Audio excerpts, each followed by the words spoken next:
मित्रों नमस्कार। सूरत के चुनाव में जिस तरह से भारतीय जनता पार्टी के प्रत्याशी को चुनाव में निर्विरोध जीत का मौका मिला है, इस पर सवाल है। दोनों पक्ष अपनी अपनी बात कह रहे हैं। देश के रिटायर्ड आईएएस सूर्य प्रताप सिंह का कहना है कि ऐसा 35 बार हो चुका है 1951 से। हाँ, यह सच है कि 1952 से 2024 के लोकसभा चुनाव तक ऐसा 35 बार। बात परिस्थितियों पर भी जानी चाहिए। डिंपल यादव भी निर्विरोध चुनाव जीतकर मैनपुरी से गई। निर्विरोध चुनाव डिंपल यादव की कब जीती, ये परिस्थितियां हम जान लें तो बेहतर है। समाजवादी पार्टी के संस्थापक मुलायम सिंह जी का निधन हुआ और उसके बाद मैनपुरी के लोगों ने उन्हें श्रद्धा सुमन अर्पित करने के लिए वहां के स्थानीय नेताओं ने, उत्तर प्रदेश की पार्टियों ने यह तय किया था कि डिंपल यादव को निर्विरोध चुनाव जिताकर भेजा जाए। ये नेताजी के नाम पर श्रद्धांजलि थी। अर्थात मुलायम सिंह, जिनके नाम पर कहा जाता है, दिल्ली में नारा लगा करता था, जिसका नाम मुलायम है उसका जलवा कायम है। ये जलवा कायम का परिणाम था कि डिंपल यादव मैनपुरी लोकसभा सीट से निर्विरोध चुनाव जीत कर गए। अब बात करते हैं एक और बड़े नेता, जम्मू कश्मीर के नेता, पूर्व मुख्यमंत्री फारूक अब्दुल्ला की। फारूक अब्दुल्ला को भी एक बार लोकसभा चुनाव में निर्विरोध चुनाव जीतने का मौका मिला और वो निर्विरोध चुने। उनकी खासियत सुनिए कि उनका परिवार जम्मू कश्मीर की राजनीति में वो परिवार है जिसने जम्मू कश्मीर को भारत में रखने के लिए अपना बहुत कुछ अर्पित किया है। ये परिस्थितियां निर्विरोध चुनाव जीतने की रही। अब बात हम फिर सूरत पर आते हैं। सूरत विश्व में हीरो के लिए पहचान रखता है, जाना जाता है। मोदी जी का स्क्रीन पर भी फोटो दिख रहा है आपको। सूरत जो है 1989 से लगातार भारतीय जनता पार्टी चुनाव जीत रही है। सूरत में कांग्रेस प्रत्याशी का नामांकन, नीलेश भाई का नामांकन रद्द हुआ और जो डमी प्रत्याशी थे उनका नामांकन भी रद्द हुआ। ये प्रस्तावों का जो घालमेल है उससे कहीं ना कहीं ये समझ में आता है कि गुजराती भाई भाई कब क्या कर दें, इनकी कोई कहानी जब सामने आती है तो भगोड़ों की बात भी करें तो भगोड़े भी पैसा लेके सरकारी खजाने का पैसा लूटकर सबसे ज्यादा गुजराती भागे हैं। तो इसलिए सूरत में जो कुछ हुआ है वो अनहोनी नहीं है कि जिस तरह से पैसा लेकर, एसबीआई का पैसा लेकर, पीएनबी का पैसा लेकर, बैंक ऑफ बड़ौदा का पैसा लेकर, बैंक ऑफ महाराष्ट्र का पैसा लेकर, आईसीआई बैंक का पैसा लेकर, इडबी का पैसा लेकर जो एक दर्जन उद्योगपति गुजरात से भागे हैं। नीरव मोदी बहुत बड़ा नाम है। जिस प्रकार से जो मोदी सरकार ने जिन उद्योगपतियों का पैसा भी माफ किया है वो भी बहुतायत में उद्योग गुजरात के उद्योगपति हैं। और अगर 2010 में चले जाए तो चीन के पहले दौरे के समय 20 तस्करों को मोदी जी चीन की जेलों से मुक्त कराकर लाए थे। 20 तस्करों को, कुछ शंघाई की जेलों में बंद थे, कुछ हांगकांग की जेलों में बंद थे। उन 20 लोगों को मोदी जी पहली बार लेके आए थे। और गठबंधन की बात मोदी जी लगातार करते हैं कि गठबंधन, कांग्रेस का गठबंधन चाइना से है, जबकि असलियत कुछ और है। चीन के लिए सबसे पहली फ्लाइट है किसी भी अगर प्रदेश से शुरू हुई तो वो गुजरात है। आज भी जाकर गुजरात में देख लीजिए, सबसे ज्यादा मंडारिन भाषा सिखाने वाले इंस्टीट्यूट गुजरात में है, सूरत में, बड़ोदरा में, अहमदाबाद में, गांधीनगर में, वलसाड़ में, राजकोट में। चीनी प्रेम किसका? मोदी जी का। चीनी प्रेम किसका? गुजरातियों का। चीनी प्रेम किसका? अमित शाह का। चीनी प्रेम किसका? भाजपा का। और पुरानी बात पर अगर चले जाएं तो 1977 में जब भारतीय जनता पार्टी की सरकार बनी थी, जिसके नेता मोरारजी देसाई हुआ करते थे, वो भी गुजराती थे। तो अटल बिहारी वाजपेयी जिस समय चीन का दौरा करने गए थे, उसी समय वियतनाम पर चीन ने हमला किया। और किसकी मौजूदगी में? जब भारत का विदेश मंत्री यानी पूर्व प्रधानमंत्री स्वर्गीय अटल जी वहां मौजूद थे। तो गठबंधन तो चीनियों से भाजपा का, संघ का आज से नहीं है, बड़ा पुराना गठबंधन है। आरोप कांग्रेस पर, गठबंधन किसका? संघ का, भाजपा का। जो भी संघ में जन्मा है, अर्थात जिसने भी संघ की हाफ पैंट पहनी है, उसका झुकाव चीन के प्रति रहा है। यही स्थिति पाकिस्तान के प्रति होती है। मोरारजी देसाई की बात करें तो जनसंघ का बहुत सहयोग था मोरारजी देसाई को प्रधानमंत्री बनवाने में। लोगों को ध्यान नहीं हो, नई पीढ़ी नहीं जानती प्रधानमंत्री को या भारत के किसी नेता को निशाने पाकिस्तान मिला है तो वो मोरारजी देसाई है।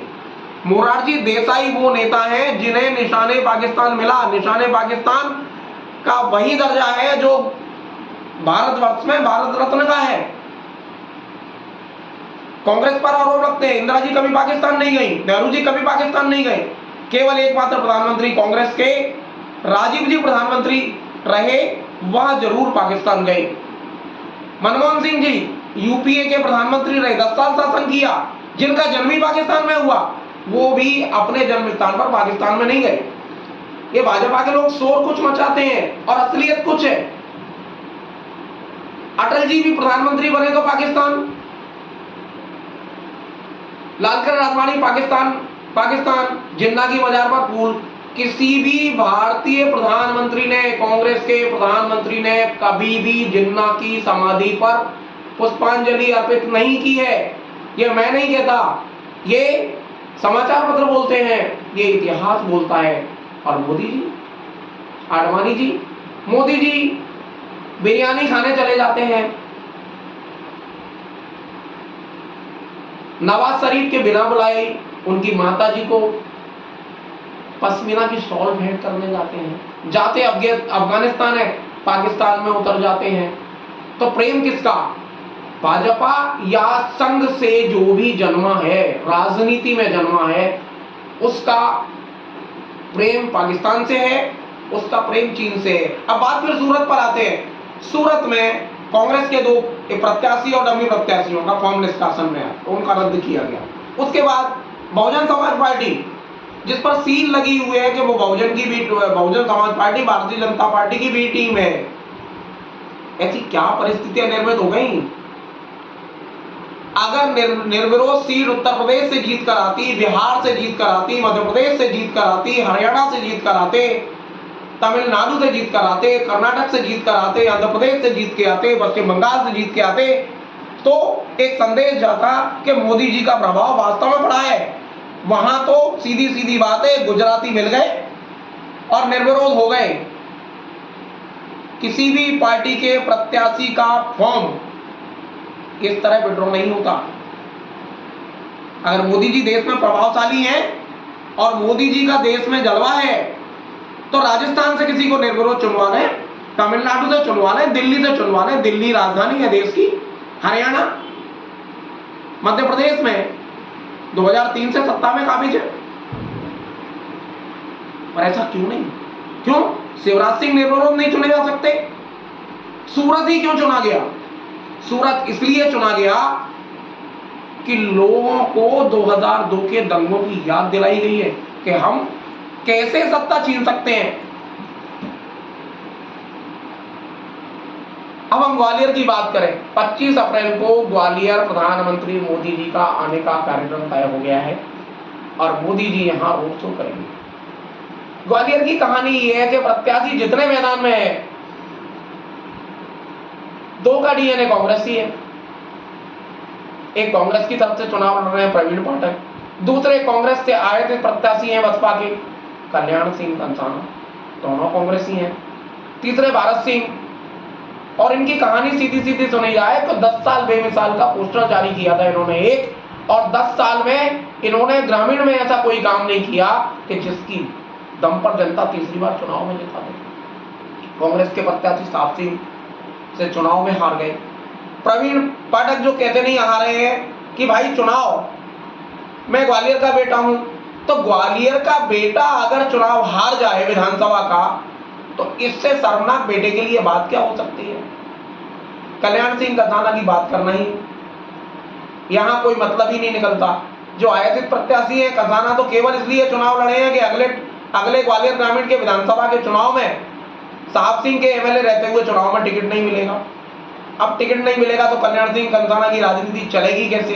तो कल्याण सिंह कंसाना तो केवल दबाव की राजनीति करने आए हैं। और सीधे सीधे माना जाए तो कंसाना जी बैकडोर से ग्वालियर में महल के दबे छुपे प्रत्याशी हैं।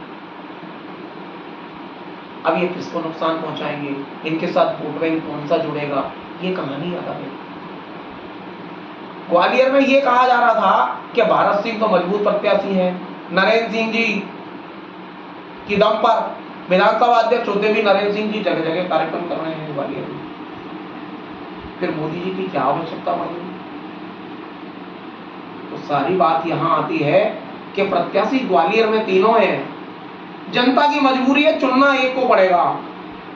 दो हारे हुए हैं और तीसरे विद्रोही हैं। तो हारों और विद्रोहियों में से जब जनता को चुनना है, तो मेरा तो मानना है कि जब तीनों प्रत्याशी किसी काम के नहीं है, तो हम और आप मिलकर नोटा को जिता दें। पर नोटा को जिताकर भी परिणाम सामने नहीं आएगा, क्योंकि नोटा अगर नंबर 1 पर चला गया तो भाई ये जो चुनाव आयोग है वो क्या फैसला लेगा, ये देखने वाली बात है। नंबर 1 पर नोटा। मित्रों, आवश्यकता है, क्योंकि ग्वालियर में रोजगार नहीं है, ग्वालियर में उद्योग नहीं है। 2 दशक होने जा रहे हैं भाजपा के शासन के प्रदेश में, उद्योगों के नाम पर ग्वालियर को कुछ नहीं मिला। पिछले जो हमारे सांसद जी थे विवेक सेजवलकर, बड़े विवेक के साथ कहते थे ये होगा वो होगा। नतीजा ये कि जब उनकी पत्रकार वार्ता हुई तो उन्होंने तो आंगनवाड़ी की मरम्मत तक दिखा दी। ऐसा कोई काम पिछले 5 साल में भारतीय जनता पार्टी के सांसद विवेक सेजवलकर के खाते में नहीं रहा कि जिसकी दम पर भारतीय जनता पार्टी के वर्तमान प्रत्याशी भारत सिंह कुशवाहा को जनता मत देने का मन बना दे। मित्रों, हारों के बीच और विद्रोहियों के बीच तीनों राष्ट्रीय पार्टी के जो प्रत्याशी हैं, भारत सिंह कुशवाहा, प्रवीण पाठक, कल्याण सिंह कंसाना, चुनना तो इनमें से ही है। जनता की मजबूरी है, वोट किसे देते हैं। मोदी जी 25 तारीख को आएंगे, देखिए मोदी जी के आने का ग्वालियर में ग्वालियर की जनता पर क्या प्रभाव पड़ता है। हाँ, इसके साथ ये भी आपको जानना जरूरी है कि ग्वालियर लोकसभा क्षेत्र में या तो भाजपा जीतती रही है या महल जीता है, कांग्रेस नहीं जीती। कांग्रेस केवल एक बार चुनाव जीती है, वो चुनाव 2004 का था, जब लोकसभा के प्रत्याशी राम सेवक सिंह गुर्जर जयभान सिंह पवैया को चुनाव हराकर संसद की सीढ़ियां चढ़े। मित्रों, बहुत बहुत धन्यवाद।